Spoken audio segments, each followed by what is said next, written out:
वह क्या कारण है कि एक स्टूडेंट अपनी पढ़ाई तो बहुत अच्छे तरीके से पूरी कर लेता है, लेकिन लास्ट में एक अच्छी सी जॉब अपॉर्चुनिटी का हिस्सा नहीं बन पाता।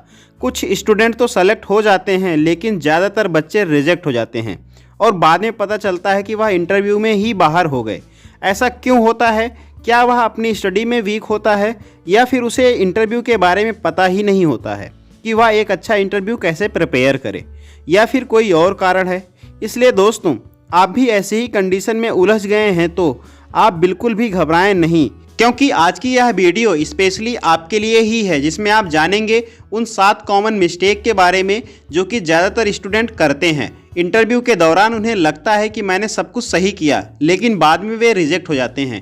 और वह क्यों होते हैं उन्हें इंटरव्यूअर कभी नहीं बताते हैं। बस इंटरव्यूअर प्यार से हंसते हुए बोलते हैं कि आपको 1 वीक के बाद बता दिया जाएगा। इसका मतलब ज़्यादातर केस में यही होता है कि आपकी ज़रूरत हमें नहीं है, क्योंकि जिस भी कंपनी, चाहे वह गवर्नमेंट हो या प्राइवेट हो, उसको अगर आपकी ज़रूरत है तो वह आपको तुरंत ऑफर लेटर प्रोवाइड कराती है, अगर आप उसमें इंटरेस्टेड हैं तो। इसलिए साथियों, ज़्यादा टाइम ना लेते हुए बात करता हूं उन 7 कॉमन मिस्टेक की जो कि कोई इंटरव्यूअर नहीं बताता है। और वह पहली गलती है अपीयरिंग अनइंटरेस्टेड, मीन्स दिलचस्पी नहीं दिखाना। कहने का मतलब है कि अगर आपको उस कंपनी में जॉब चाहिए तो आपका इंटरेस्ट भी दिखना चाहिए। हो सकता है कि आप अंदर से बहुत ज़्यादा इंटरेस्टेड हो उस जॉब के लिए, लेकिन उतना ही इंटरेस्ट आपके चेहरे पर, आपकी बातों में भी दिखना चाहिए। यानी कि इंटरव्यूअर को प्रमाणपूर्वक सेटिस्फाई करने की कोशिश करें कि sir, I am very interested for this job. Otherwise वह आपकी जगह किसी दूसरे कैंडिडेट को हायर कर सकते हैं। अब बात करते हैं दूसरी गलती की, जो कि है बीइंग अनप्रिपेयर्ड, मीन्स आधी अधूरी जानकारी का होना। और शायद आपने सुना भी होगा कि lack of preparation is an opportunity crusher, मतलब कि तैयारी में कमी होना किसी सुनहरे मौके को कुचल देने के बराबर होता है। इसलिए साथियों, अपनी तैयारी बिल्कुल भी जल्दीबाजी में ना करें, उसे पूरे इंटरेस्ट के साथ अच्छे से करें। जैसे कि जॉब डिस्क्रिप्शंस को अच्छे से एनालाइज करें, उस जॉब की रिक्वायरमेंट क्या है, उसको आप कैसे पूरा कर सकते हैं, यानी कि कंपनी के बारे में डिटेल में जानें। इसलिए कुछ क्वेश्चन के स्मार्ट आंसर तैयार रखें। अब आइए देखते हैं तीसरी गलती की, जो है डिस्प्लेइंग लो एनर्जी, मीन्स सुस्त दिखना।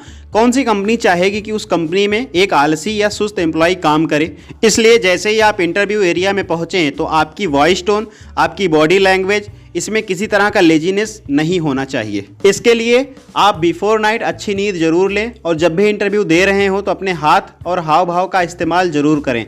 और ध्यान रखें कि उस टाइम पर आपका आई कांटेक्ट और एक प्यारी सी स्माइल जरूर हो। इसके साथ ही एज अ फ्रेंड अपने आंसर को देने की कोशिश करें।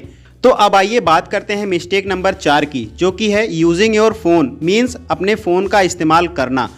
कुछ कैंडिडेट तो इस कारण भी रिजेक्ट हो जाते हैं कि वह इंटरव्यू हॉल में अपने फ़ोन को हाथ में लेकर चले जाते हैं, जिसका इंप्रेशन बहुत गलत पड़ता है और इंटरव्यूअर को यह लगता है कि यह कैंडिडेट डिस्ट्रैक्टेड और बिल्कुल अनप्रोफेशनल व्यक्ति है। सो ध्यान रखें कि इंटरव्यू के दौरान अपने फ़ोन को साइलेंट मोड में करके अपनी पॉकेट या बैग में रख लें। अब बात करते हैं गलती नंबर 5 की, जो कि है टॉकिंग टू मच, मीन्स ज़्यादा बोलना। आपको एक बात तो पता ही होगी कि जो पर्सन ज़्यादा बोलता है उसको कोई पसंद नहीं करता। ऐसे में तो इंटरव्यूअर बिल्कुल भी लाइक नहीं करते, क्योंकि वह कैंडिडेट से स्ट्रेट फॉरवर्ड आंसर चाहते हैं, क्योंकि ज़्यादा लंबी चौड़ी बात से उनका टाइम और एनर्जी दोनों लॉस होता है।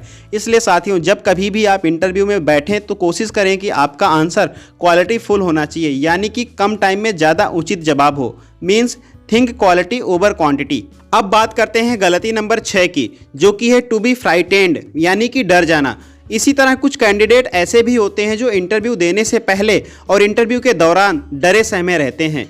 उस टाइम पर वह अपने आप को बहुत कमज़ोर या छोटा महसूस करते हैं, और यही सब सोचकर वह इतना डर जाते हैं कि अच्छी भली प्रिपरेशन भी बेकार हो जाती है।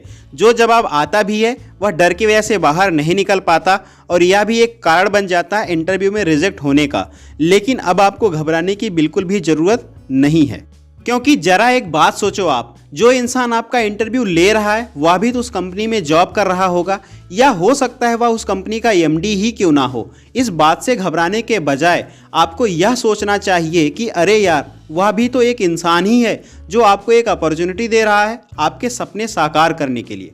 तो फिर उस इंसान से कैसा घबराना, क्योंकि वह तो मेरी मदद ही कर रहा है। इसलिए ऐसे विचार पैदा करें उस कंपनी और पर्सन के लिए। मीन्स सब कुछ पॉजिटिव सोचें। अब बात करते हैं गलती नंबर 7 की, जो कि है अपीयरिंग ओवर कॉन्फिडेंस। मीन्स कुछ ज़्यादा ही ओवर कॉन्फिडेंस दिखाना।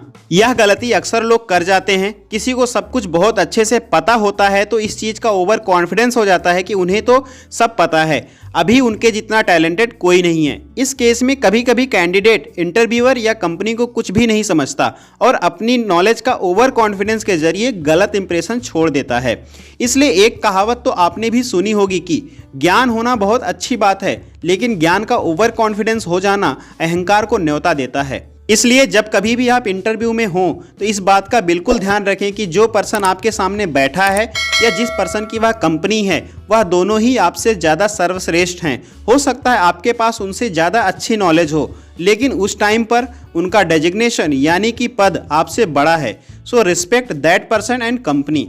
यह रहे वे 7 मिस्टेक जो हम जाने अनजाने में करते हैं, जिसकी वजह से एक अच्छी अपॉर्चुनिटी से दूर हो जाते हैं। इसलिए आज के बाद जब कभी भी आप इंटरव्यू में जाएं तो यह 7 गलतियों को कभी भी ना करें, जो कि हैं appearing uninterested, being unprepared, displaying low energy, using your phone, talking too much, to be frightened, appearing over confidence.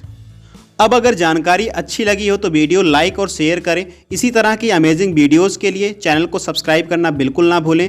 जल्द मिलते हैं एक नई जानकारी के साथ नेक्स्ट वीडियो में। तब तक के लिए आप सभी हंसते मुस्कुराते रहें और वीडियो को पूरा देखने के लिए आप सभी का बहुत बहुत धन्यवाद।